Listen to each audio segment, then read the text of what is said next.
Bismillah, saya Sri Rahayu, calon guru penggerak dari SMP Negeri 1 Atap Tambelang, Kabupaten Bekasi. Pada kesempatan kali ini, saya akan memaparkan aksi nyata saya pada modul 1.4 mengenai budaya positif. Namun sebelumnya, perkenalkan fasilitator saya, Bapak Haji Ermanto, dan pengajar praktik saya, Ibu Hanifah. Kita mulai dari latar belakang. Pada abad 21 ini, atau kita sebut dengan digital age, guru atau pendidik dihadapkan pada fenomena krisis karakter anak bangsa. Salah satu penyebabnya adalah kemudahan murid dalam mengakses dunia luar tanpa batas. Hal tersebut dapat dilihat dari banyaknya murid yang mengikuti tren budaya luar tanpa memfilter atau mengkaji apakah budaya tersebut sesuai dengan kebudayaan bangsa kita.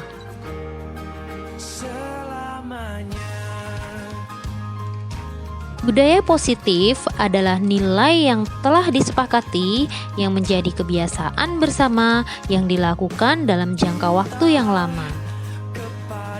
Komitmen pelaksanaan budaya positif harus dimulai sejak dini. Budaya positif di sekolah merupakan nilai-nilai dan keyakinan yang dianut dan diyakini oleh sekolah. Membangun budaya positif di sekolah dapat diawali dengan membangun budaya positif di kelas melalui keyakinan kelas dan komunikasi yang efektif. Yang berikutnya adalah tujuan. Tujuan yang pertama yaitu menciptakan murid yang merdeka dan berkarakter melalui disiplin diri yang kuat. Tujuan yang kedua yaitu menumbuhkan dan menerapkan budaya positif pada murid.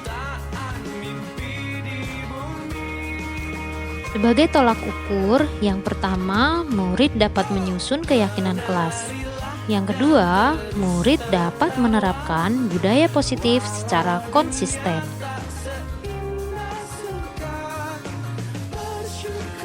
Berikut adalah lini masa tindakan. Yang pertama, saya melakukan sosialisasi kepada seluruh warga sekolah tentang manfaat dan pentingnya budaya positif di sekolah.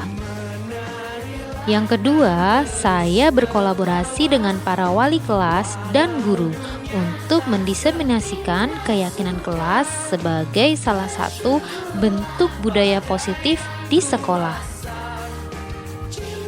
Yang ketiga, saya berkolaborasi dengan murid dalam menyusun keyakinan kelas. Yang keempat, murid melaksanakan keyakinan kelas dengan konsisten. Dan yang terakhir, saya melakukan refleksi dan mengevaluasi keyakinan kelas yang telah dilaksanakan. Untuk dapat mewujudkan budaya positif di sekolah, tentunya membutuhkan dukungan dari banyak pihak. Yang pertama, dukungan dari seluruh warga sekolah sebagai role model sebagai murid dalam menumbuhkan budaya positif di lingkungan sekolah.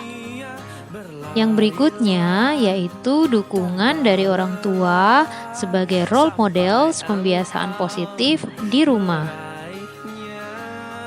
Selain itu, sarana dan prasarana juga menjadi bagian penting dalam mendukung terwujudnya budaya positif di lingkungan sekolah. Berikut ini adalah dokumentasi aksi nyata yang sudah saya lakukan. Bismillahirrahmanirrahim. Assalamualaikum warahmatullahi wabarakatuh. Ibu kepala sekolah yang saya hormati, rekan-rekan guru beserta TU yang juga saya hormati, terima kasih atas kesempatannya. Pada kesempatan kali ini saya akan mensosialisasikan materi yang saya dapat selama pendidikan program guru penggerak. Salah satunya yaitu mengenai budaya positif. Apa itu budaya positif? Budaya positif adalah upaya untuk mewujudkan nilai-nilai kebajikan atau keyakinan yang ada di sekolah kita ya. Nah, untuk mewujudkan budaya positif ya, kita perlu mengetahui posisi kita sebagai guru ya melalui 5 posisi kontrol guru. Yang pertama yaitu penghukum. Guru pada posisi ini dia memiliki kebiasaan menghukum murid ya. Jadi ketika murid melakukan kesalahan, dia akan memberikan hukuman kepada murid ya. Dan ini sangat tidak bagus efeknya karena murid berhenti melakukan kesalahan karena dia takut akan hukuman. Kemudian posisi kontrol yang kedua adalah guru pembuat merasa bersalah, di mana ketika murid melakukan kesalahan, maka guru akan memberikan pertanyaan-pertanyaan yang membuat rasa percaya dirinya si murid ini akan hilang atau dia akan minder. Nah, contoh pertanyaannya adalah, "Nak, mengapa kamu melakukan kesalahan ini? Kamu tidak kasihan dengan ibu." Nah, itu contohnya. Nah, posisi kontrol yang ketiga adalah sebagai teman ya. Kekurangan dari posisi kontrol ini adalah si murid itu nanti akan merasa ketergantungan kepada kita. Dia akan bergantung kepada kita. Apa-apa dia akan menghubungi kita dan hanya kita yang mereka taati gitu. Nah, kemudian posisi kontrol yang keempat adalah sebagai pemantau. Nah, pada posisi kontrol pemantau ini, si guru itu akan memberikan konsekuensi ketika muridnya itu melakukan kesalahan. Misalnya, ketika si siswa itu melakukan kesalahan, si guru itu akan menerapkan sistem poin. Nah, kemudian posisi yang terakhir yaitu adalah posisi manajer. Nah, posisi ini adalah posisi yang paling ideal untuk kita sebagai guru ya. Di mana pada posisi ini kita sebagai guru ini membimbing murid ya untuk menemukan solusi-solusi dari permasalahan yang dia hadapi, dari kesalahan yang sudah dia lakukan. Nah, seperti itu. Kemudian kenapa sih murid itu suka melakukan kesalahan? Kenapa sih murid itu dia itu melakukan penyimpangan perilaku? Nah, murid melakukan penyimpangan perilaku atau kesalahan karena dia 5 kebutuhan dasarnya itu tidak terpenuhi. Nah, apa saja 5 kebutuhan dasar manusia? Yang pertama adalah kebutuhan bertahan hidup. Ketika murid melakukan kesalahan, ya bisa jadi mereka itu sedang mencoba untuk bertahan, ya, mempertahankan dirinya. Yang kedua adalah kasih sayang dan rasa diterima. Ketika seseorang itu melakukan kesalahan, ya bisa jadi dia itu kurang rasa kasih sayang, kurang perhatian ya. Misalnya ketika di rumah ya orang tua tidak memberikan rasa kasih sayang atau perhatian kepada dia, sehingga ketika di sekolah si murid itu dia akan melakukan penyimpangan, dia akan caper kepada kita, cari-cari perhatian seperti itu ya. Nah, kemudian yang ketiga adalah penguasaan. Penguasaan ini terkait dengan rasa ingin didengar, rasa ingin diakui ketika dia itu melakukan atau mencapai suatu prestasi. Gitu. Nah, yang keempat adalah kebebasan ya. Murid itu membutuhkan kebebasan untuk menyampaikan idenya, kebebasan untuk mengembangkan minat dan bakatnya. Dan yang terakhir adalah kebutuhan dasar atas kesenangan ya. Nah, mungkin Bapak Ibu suka menemui ya muridnya di kelas itu mereka merasa tidak senang belajar, mereka ngantuk. Nah, kita sebagai guru ini adalah PR ya. Bagaimana caranya menciptakan kesenangan atau pembelajaran yang menyenangkan di dalam kelas melalui metode belajar yang beragam dan bervariasi. Oke, kita lanjut. Nah, kembali lagi ke posisi kontrol kita sebagai guru yang tadi yang paling ideal adalah posisi manajer ya. Nah, untuk dapat mencapai kepada posisi manajer ya, kita bisa menerapkan metode segitiga restitusi ya. Metode segitiga restitusi adalah metode yang digunakan untuk membimbing siswa, menuntun siswa menemukan solusi atas masalah apa yang sudah dia lakukan. Nah, di sini ada 3 tahapan. Tahapan yang pertama adalah menstabilkan identitas. Jadi ketika siswa melakukan kesalahan, kita stabilkan dulu identitasnya, ya. Kita beri afirmasi-afirmasi positif, ya, supaya dia merasa tenang. Nah, nggak apa-apa kamu melakukan kesalahan, ibu juga sama kok dulu pernah melakukan kesalahan. Nah, itu contohnya. Setelah itu kita melakukan validasi tindakan yang salah. Nah, validasi tindakan yang salah ini berkaitan erat dengan 5 kebutuhan dasar manusia yang tadi. Jadi ketika murid melakukan kesalahan, ya, ketika orang melakukan penyimpangan perilaku, bisa berarti bahwa 5 kebutuhan dasar mereka itu tidak terpenuhi, ya. Nah, yang ketiga adalah keyakinan kelas, ya, atau keyakinan sekolah. Apa yang telah disepakati oleh kita semua, oleh murid-murid seperti itu. Nah, mengenai keyakinan kelas, ya, ini adalah salah satu contoh budaya positif yang bisa kita sebagai guru terapkan di dalam kelas. Dalam membentuk keyakinan kelas, hal-hal yang harus diperhatikan yaitu kita harus melibatkan semua murid, ya. Jadi kita berikan murid itu secara kertas, biarkan mereka menuliskan ide-ide apa, ya, tentang keyakinan kelas, ya, yang ada di dalam pikiran mereka. Misalkan mereka memiliki keyakinan bahwa di kelas itu harus saling menghormati, kemudian saling menjaga kebersihan, ya, terus saling menyayangi dan lain sebagainya. Nah, setelah mereka menuliskan idenya di secari kertas itu nanti ditempelkan di kertas yang lebar, ya, di kertas yang besar. Nah, ditempelkan, kemudian kita bacakan. Kalau sudah deal, kita tanda tangani. Setelah itu kita tempelkan di dalam ruang kelas. Setelah kita tempelkan di dalam ruang kelas, maka kita yakini bahwa itu sebuah keyakinan kelas yang harus kita laksanakan secara konsisten dan kontinu terus-menerus. Nah, keyakinan kelas ini adalah salah satu contoh budaya positif yang jika dia dilakukan secara terus-menerus sehingga menjadi sebuah kebiasaan, maka dia akan menjadi sebuah budaya positif. Nah, itu saja ya Bapak Ibu yang dapat saya sampaikan. Terima kasih atas waktunya. Wassalamualaikum warahmatullahi wabarakatuh. Waalaikumsalam. Ini saya ambil alih. Siap, gerak. Istirahat di tempat, gerak.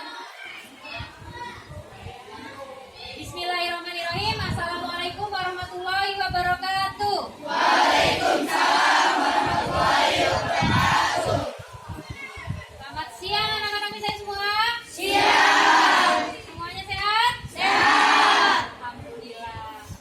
Anak-anak Miss Ayu yang Miss Ayu sayangi dan Miss Ayu banggakan, pada kesempatan kali ini Miss Ayu akan mensosialisasikan budaya positif yang ada di sekolah kita, ya. Apa itu budaya positif? Budaya positif adalah perwujudan dari nilai-nilai kebajikan yang baik, ya, atau nilai-nilai keyakinan yang baik, ya, baik di kelas maupun di sekolah. Nah, apa contohnya budaya positif yang sudah kita lakukan? Ya, kemarin kita di kelas sudah membuat keyakinan kelas. Ya, apa saja keyakinan kelas? Yang pertama, kemarin katanya harus saling menyayangi, harus saling menghormati, datang ke sekolah tepat waktu. Nah, itu adalah contoh dari budaya-budaya positif yang ada di kelas dan di sekolah kita, ya. Nah, kebiasaan positif kita, ya, kebiasaan yang baik, ya, yang dilakukan secara terus-menerus menjadi sebuah kebiasaan, itu yang disebut dengan budaya positif. Seperti misalnya mendengarkan orang tua atau bapak ibu guru berbicara, itu nilai kebajikan yang baik atau tidak? Baik. Harus dilakukan atau tidak? Harus dilakukan. Iya, kan kalau berbicara tidak didengarkan, sakit nggak hatinya? Sakit. Maka sebab itu ketika orang sedang berbicara, maka kita sebagai pelajar harus memperhatikan dan mendengarkan. Ya, itu adalah salah satu contoh dari budaya positif, ya. Nah, saat ini, ya, setelah ini kita akan melakukan budaya positif, yaitu sholat zuhur berjamaah, ya. Oke, karena sekarang kita akan melakukan sholat zuhur berjamaah, silakan setelah ini kalian langsung ambil air wudhu dan menuju ke musola untuk melakukan sholat berjamaah bersama ya. Bisa dipahami ya? Oke, komandan kita ambil air lagi. Semuanya siap, gerak. Tanpa penghormatan, balik kanan bubar barisan jalan.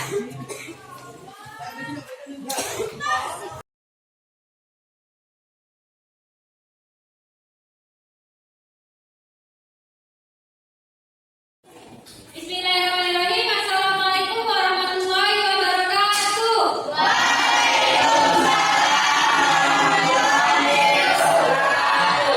Okay, class. Today we are going to learn about asking and giving attention ya. Tapi sebelumnya kita akan membuat keyakinan kelas terlebih dahulu ya. Itu menunjukkan budaya positif di kelas kita ya. Apa itu budaya positif? Budaya positif adalah perwujudan dari nilai-nilai kebajikan atau keyakinan yang baik ya, yang baik untuk diri kalian sendiri yang nanti akan kita terapkan di lingkungan sekolah ataupun di dalam kelas kita ya. Nah, misalnya akan bagikan ya post-it, nanti silakan kalian tuliskan menurut kalian ya nilai-nilai kebajikan apa yang akan diterapkan di dalam kelas kita ya, yang akan diterapkan di dalam pelajaran bahasa Inggris. Misalnya apakah harus datang tepat waktu ya, menghormati teman, menyayangi teman ya, menyayangi guru dan lain sebagainya. Nanti silakan kalian tuliskan satu kalimat ya yang menyatakan nilai kebajikan. Oke, paham sampai sini ya? Iya. Oke.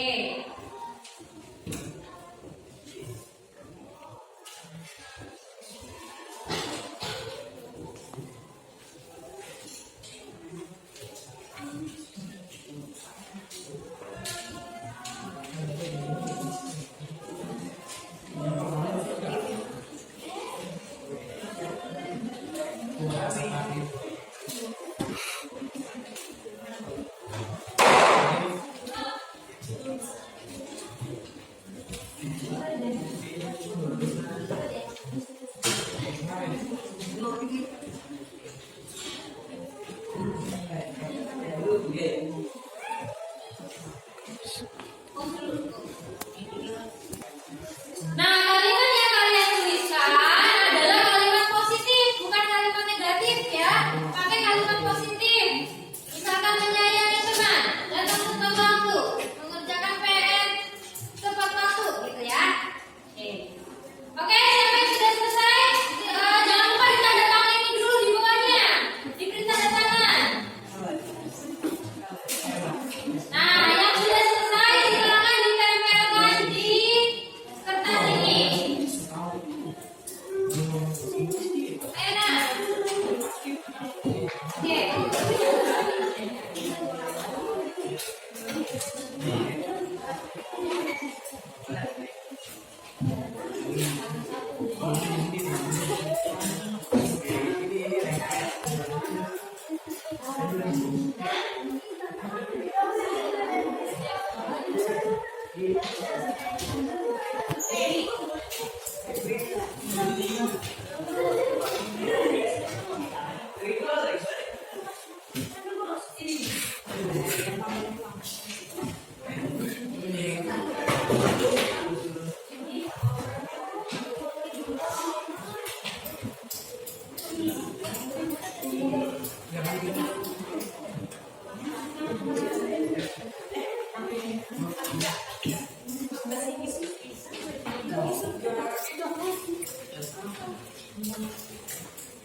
Udah selesai?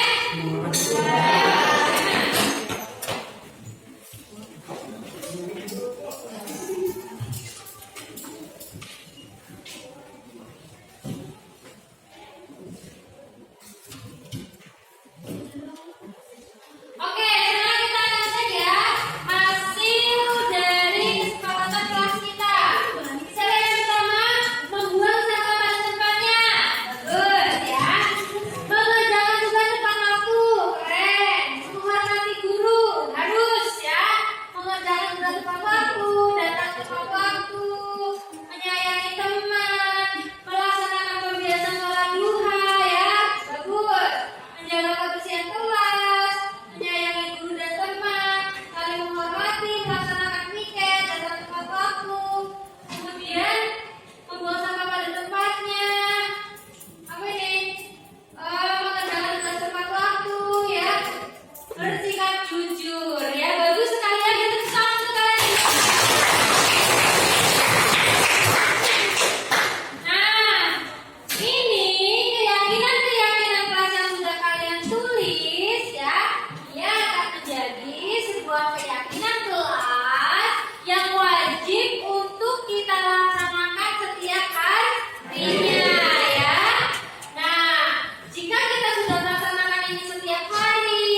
Walau dunia tak seindah surga, bersyukurlah pada yang kuasa.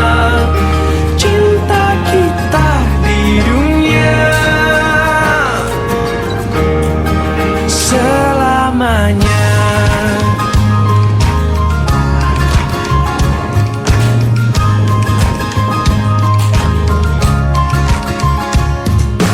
Cinta kepada